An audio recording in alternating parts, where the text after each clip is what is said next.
I did, yeah. And I'm just gonna double check with Donna that all of my changes. Okay.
Ready? Ready? Elizabeth. Ready?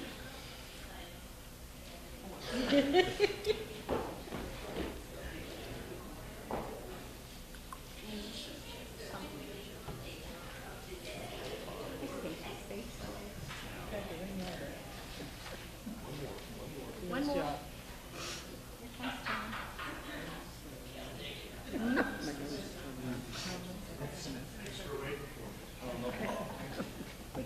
We got sleeves.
Good morning. Good morning. And welcome to the Keene Unitarian Universalist Church, or KUUC as we call it. We are a green sanctuary and a welcoming congregation. My name is Carol Mills, and I have been a member friend of this church for well over 20 years. Over the years, I have served mostly in RE, teaching for the first 14 years I was here, and I'm back at it again this year. And membership committee during that interim, and participating in our outdoor club, KUC Outdoors. If you are here for the first time and seeking the community of other inclusive, open-minded, and justice-seeking people, we hope you will stay after the service and join us for coffee hour in the parish hall right over here after the service. To help us to get to know you better and learn more about us, please fill out a pew card that is in front of you in where the hymnals are. Each week, we designate one person to serve as an ambassador for new folks, and this week it is Gwen Powers. This church has a long history that we are proud of, but what you most need to know is that you are welcome here, no matter who you are, who you love, what beliefs you hold, or pain you carry. We hope you will find within these walls kindness, challenge, and inspiration. If you haven't done so, please silence and put away your cell phone so you may be fully present. May you find something here that brings you comfort, makes you think more deeply, and challenges you to be your best self.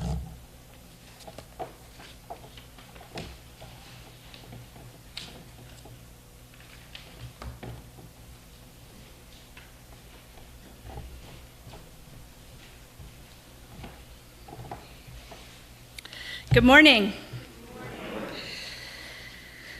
Many of us are feeling a sense of grief and despair in the wake of the election, especially those of us who hold identities that we feel might be at risk in the coming administration, and those of us who are concerned about the future of democracy. While we may not all be thinking or feeling the same things at this time, I want to center the perspectives this morning of those who are feeling most impacted. Our opening call to worship today comes from the Reverend Gretchen Haley. Bring your heart here, your broken, tender heart. Weary, worried, disgusted, despairing, give thanks that you can count yourself among the brokenhearted and the grieving, the disoriented and the afraid. Praise the good news that your heart has not hardened. In despair or fear, ground yourself in the grace that you are not alone in this wishing for another world. A life more certain, a time that made more sense, a confidence in the future, a clarity of what it all means. Every new world begins when we show up in community with our broken hearts and refuse to forget our fear, and also refuse to shut down when we keep singing and praying and sighing.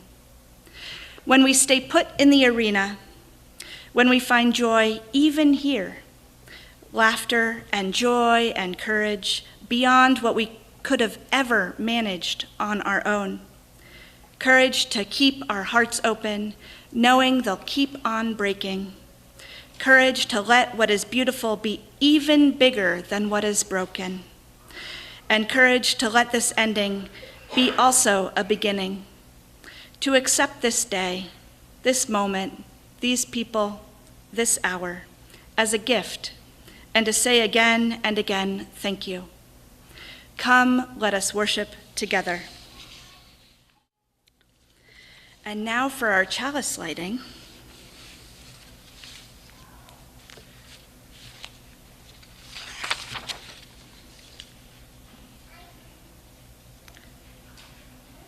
Great. Oh, or Tina, I think Tina had signed up. Oh, I couldn't remember who it was, and I was trying to find my order of service, and so. All right, well, please join me in the chalice lighting words. We can do it together, only together.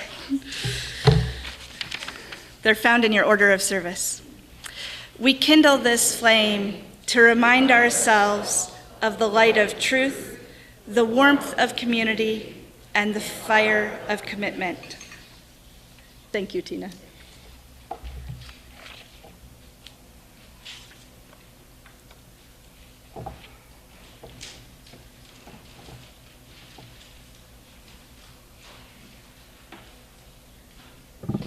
Hello, everybody. I'm Kim Clark, and I am one of the volunteers in the RE program this year. And I'd like to call up anybody who was in the older group that did this teeny tiny work up here. Come on up and join me. And as they're coming up, I'll tell you a little bit about what we've been working on. This is the older group, so around 10-ish and up in our 2 levels of RE. And at the beginning of the year, our first meeting together was a water communion, which we did our own water communion with the RE kids. And we also watched a movie about Greta Thunberg, who is the kind of famous teenage activist for climate change a few years ago and is still active. And we talked about things that called us to action, things that we saw around the world or in our communities that made us want to jump up and do something about it.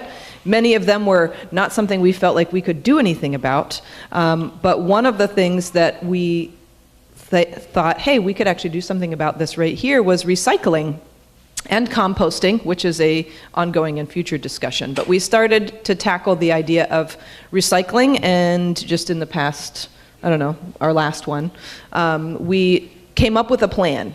I know there have been there was recycling that happened at the church, and then it kind of stopped, and there have been some recycling angels who have been kind of helping to keep it going a little bit, but we're going to try to bring it back in a more formal and organized way. So these kids came up with a plan to do that and to be sort of leaders and responsible for our recycling at KUUC. Isn't that cool? Yeah. So we may need a little bit of help in how to make a presentation poster, because it looks like this one was made for chipmunks. But I'm going to ask some people to hold this up, and I'm going to ask somebody to read. Who wrote the one in green? Does anybody want to read the one in green? Who wants to read the one in green? Come on over. It's easiest to just... We will have 2 recycling bins available in the kitchen for recycling. Right. How about the orange one? Anybody want to read the orange one? Did you want to be our spokesperson? The RE program will set up a rotation of volunteers to take the recycling to the dump. The maroon one, congregation may...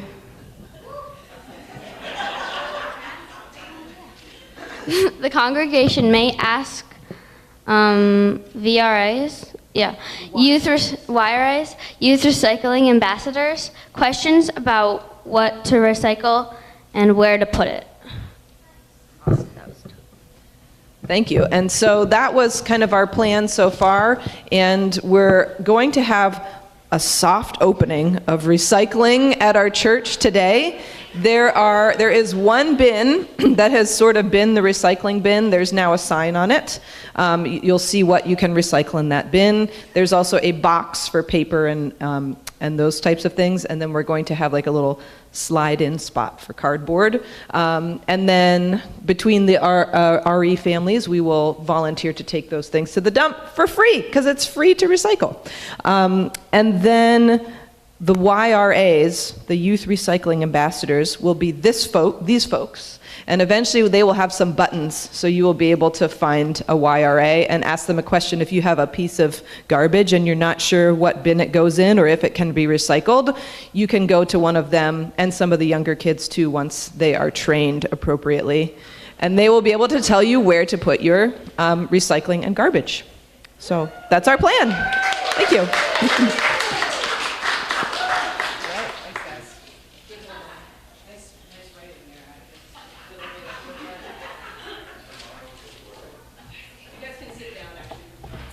We are so grateful for you all, our youth recycling ambassadors. Thank you, thank you. and leaders too. I now invite you to rise in body and or in spirit and sing hymn 134, Our World is One World.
Testing. Oh, great, it's working.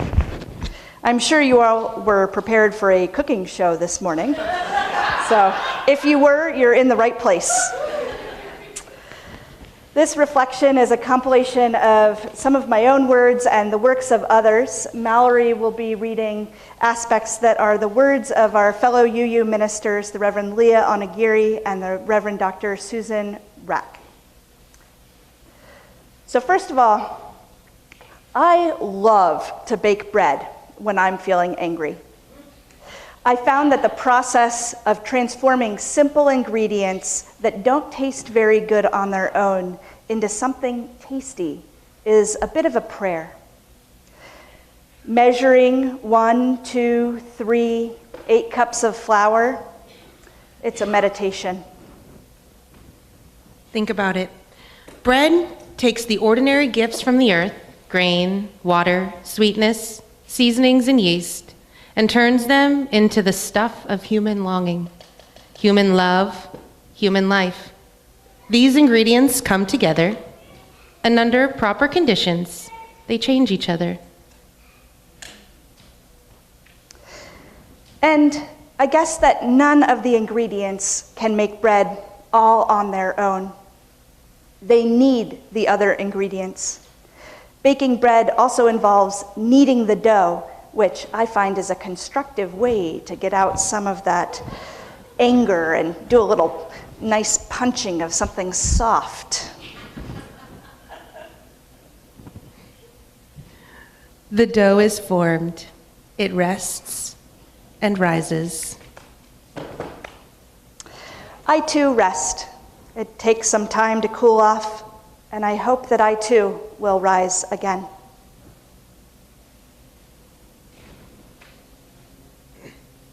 These ingredients will no longer look, feel, or taste the same.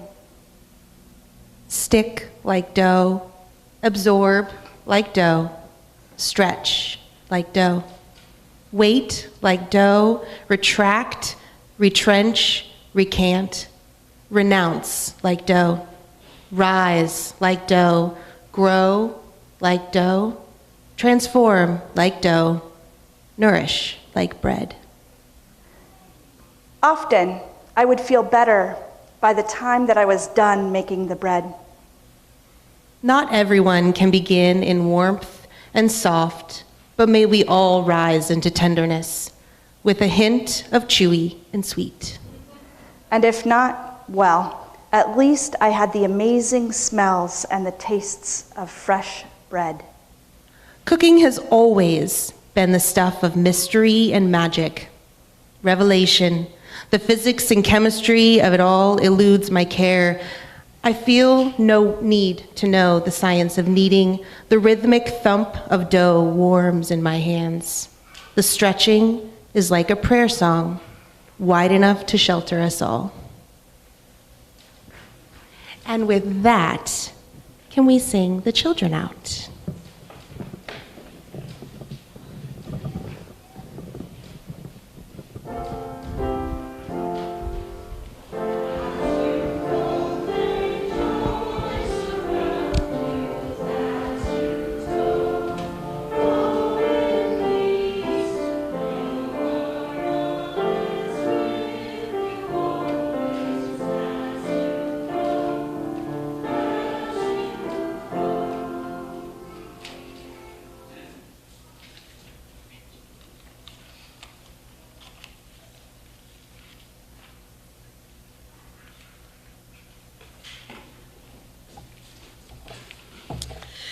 Each week, we take up an offering in support of the good works of this congregation and organizations that are in our community that are aligned with our mission.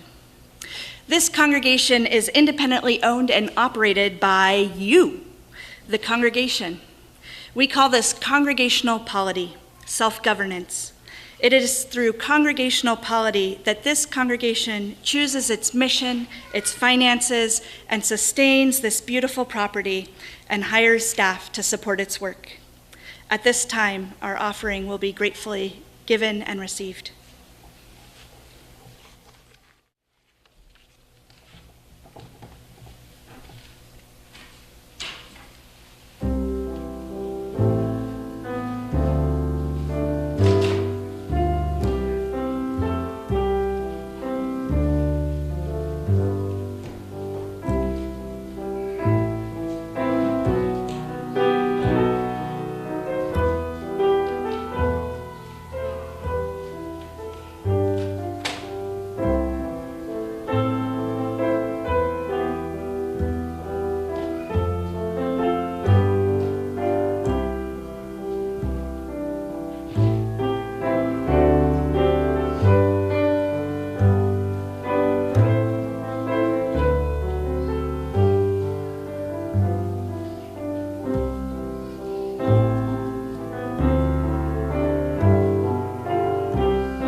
With gratitude, we dedicate these gifts in the service of our mission, actively creating compassionate community and working for a fair and peaceful world.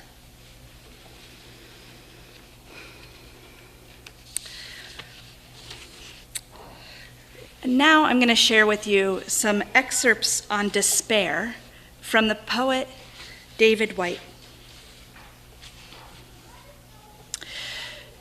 Despair takes us in when we have nowhere else to go, when we feel that the heart cannot break anymore, when our world or our loved ones disappear, when we feel we cannot be loved or do not deserve to be loved, when our God disappoints, when our world disappoints, or when our body is carrying profound pain in a way that does not seem to go away.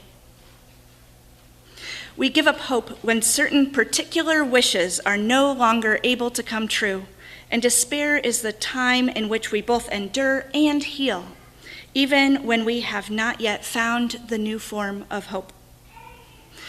Despair is a season, a waveform passing through the body, not a prison surrounding us. A season left to itself will always move, however slowly, under its own patience, power, and volition. I want to invite you into the ancient practice of writing a lament. I adapted this practice from one of my teachers when I was studying chaplaincy, the Rabbi Beth Nadich. And you will be invited to share your writing with a small group later in the service, so please keep that in mind as you're doing your writing. But also, you can always opt out if that's not something that you want to do. I will verbally give you directions while maybe you can locate, if you have 2 index cards, 1 pen, and some directions for writing laments. I will give you the verbal directions that are also the same as on your written piece of paper. And if anyone is missing any materials, raise your hand and I'll have an usher help make sure that you get what you need. So a lament, I came up with 3 directions for you for writing a lament. The lament is addressed typically to God, but also can be to the universe or something greater than oneself. It can be powerful to call God or this thing by whatever name or image or metaphor feels most personally relevant to you right now. You do not have to be a theist to do this. Just pick something that works well enough for you right now. And if you've ever been looking for a parking spot or have ever wished that you would get a certain grade on something back, I'm sure that you know how to pray. The lament also should include the offense, the painful expression, the complaint.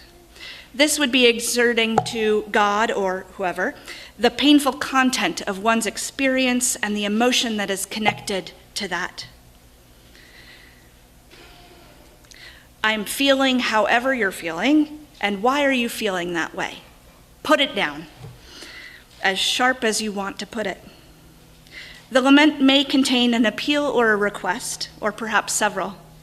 This is a cry that God intervene and can be accompanied by a reason that needs the intervention. Some of the examples I gave were, I need you to bring relief in the midst of my horrible flashbacks, or please bring justice to the world. You will have about 3 to 5 minutes to write, and you can write on whatever topic or whatever is most on your heart right now. And for those of you who are online, you are also welcome to follow along with writing laments, and I'll let you know further directions when we get to that point. So I'll bring you back together with the bell and try and only use one of your index cards. Save the other one.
Sacred love, be with us.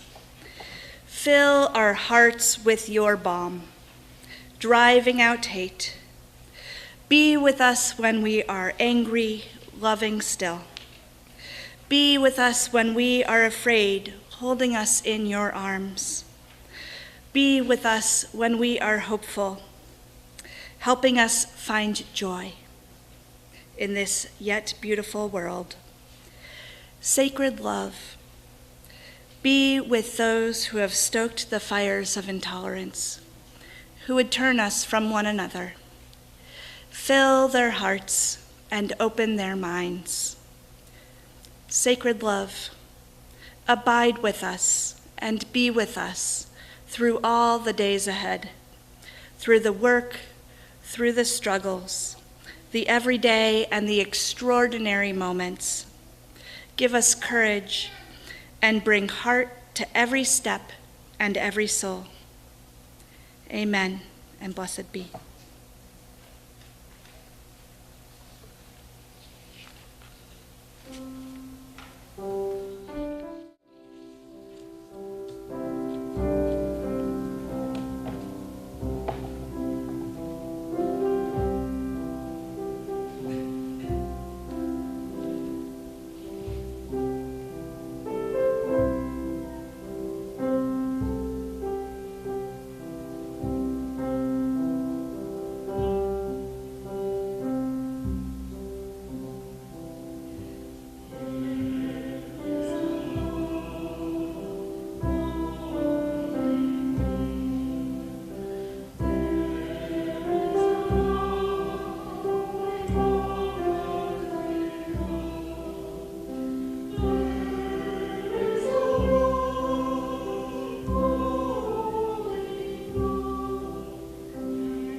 We've now come to our third part, writing blessings. The Reverend Karen Herring says, "Everywhere I turn, in person and online, I'm encountering messages about what it means to live into the unknown. The unknowns of violence spreading close to home and across the globe with no end in sight. The unknowns of climate change deadlines approaching, and some say are already past the point of no return. All this uncertainty makes it seem that everything is urgent. Action is necessary right now and preferably yesterday. There is no time to rest, to sleep, to take a break, to feel, to heal, to imagine something new. And yet, what I do know about living with uncertainty and change is this. It is important to be present in body, mind, and spirit. It is important to be present in body, mind, and spirit. It is necessary to stay connected to nature and to others. Stay connected to nature and to others. Being present and being in relationship both require slowing down. Being present and being in relationship both require slowing down. And it is the slowing down that makes choice possible. When we slow down, it's possible for us to choose. I am a strong believer in the idea that we should never worry alone. None of us. We are in this together. We are in life together. We are in this world together. We're in this country together. We're in this congregation together. Our relationships with one another are perhaps one of the most important things right now. And in a moment, I'm going to invite you to get together in groups of 4. And for those of you who are willing, you can share your laments with one another so that you are not worrying alone. You are not carrying this alone. If this is something that you are not comfortable doing, that's okay too. You can come and witness other people's laments, or you can just take this time to yourself. And when you are done in your groups listening to one another's laments, each of you should hopefully still have a second index card, and I would love for each of you to write a blessing for one another. So each person writes one for one other person in the group, so that at the end, everybody walks away with a blessing. It's okay if this feels like a bit of a stretch. However, if that's also not where you are this morning, that's also okay. You don't have to participate. You can take this time to breathe. And for those of you who are online, if you are with another person, you can do this, or you can stretch yourself to write that blessing for yourself. What would it be that you would need to hear in this moment? I'm going to give you about 8 minutes to do this, and I will ring the bell when it's time for us to come back together. So if you can try and assemble yourselves, it may involve getting up for some of you, and I know that not everybody is equally mobile.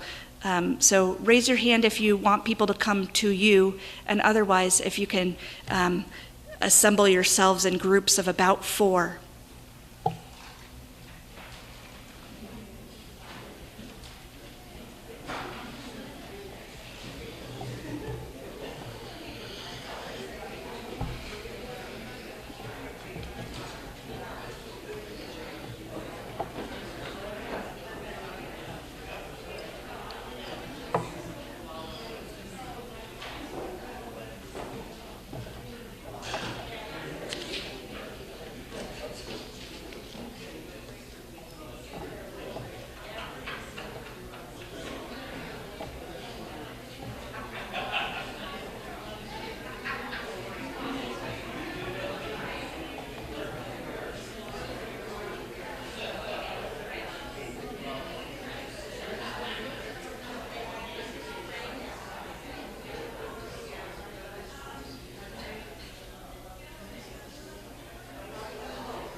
I hope you all were able to find a little bit of connection, whether with one another or with yourselves.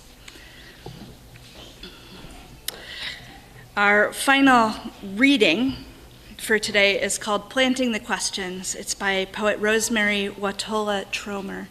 If you haven't encountered her yet, she is just she has a practice of writing a poem a day, and I just have been really appreciating her poetry lately. This is called Planting the Questions. All day, the first snow fell in the valley. Hour by hour, I watched the brittle world become new. All day, I marveled at the human, equally capable of cruelty and compassion. Inside me, strong questions gathered. I planted them in me like garlic cloves. Every gardener knows how cold only accelerates their growth, triggers more development come spring. I imagine how vigorous, how robust these questions will grow into actions I can't yet conceive. All day, the snow kept falling. I imagined it was love. There was nothing it did not touch. I invite you to rise in body or in spirit and sing hymn 115, I Know I Can. And when we get to the fifth verse, I invite you, instead of singing brothers and sisters, to sing siblings and kindred. So rise up in the Teal hymn book, 1015.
Tina, can you come extinguish our chalice, please? And please join me in saying the chalice extinguishing words written in your order of service. We extinguish this flame, but not the light of truth, the warmth of community, or the fire of commitment. These we carry in our hearts and share with the world until we are together again. When I say go in peace, I don't mean go in mindless oblivion. When I say go in peace, I don't mean go without challenging yourselves or others. When I say go in peace, I don't mean go in utter ease and comfort. When I say go in peace, I mean go in peace seeking justice. I mean go in peace committed to equal rights and opportunities for all. When I say go in peace, I mean go in the peace that is created when together. When we build communities of true solidarity, deep compassion, and fierce, unrelenting love. Go in peace.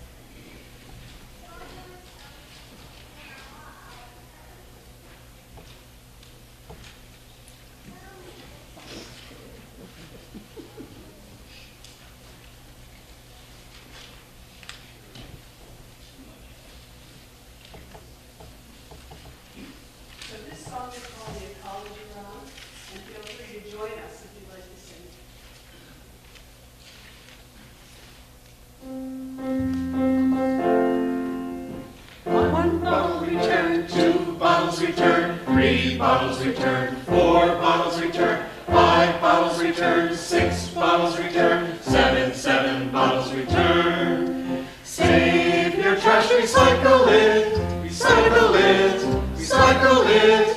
Save your trash, recycle it, turn it into something new. Don't throw your trash in my backyard, my backyard, my backyard. Don't throw your trash in my backyard's clean. 1 bottle return, 2 bottles return, 3 bottles return, 4 bottles return, 5 bottles return, 6 bottles return, 7 bottles return.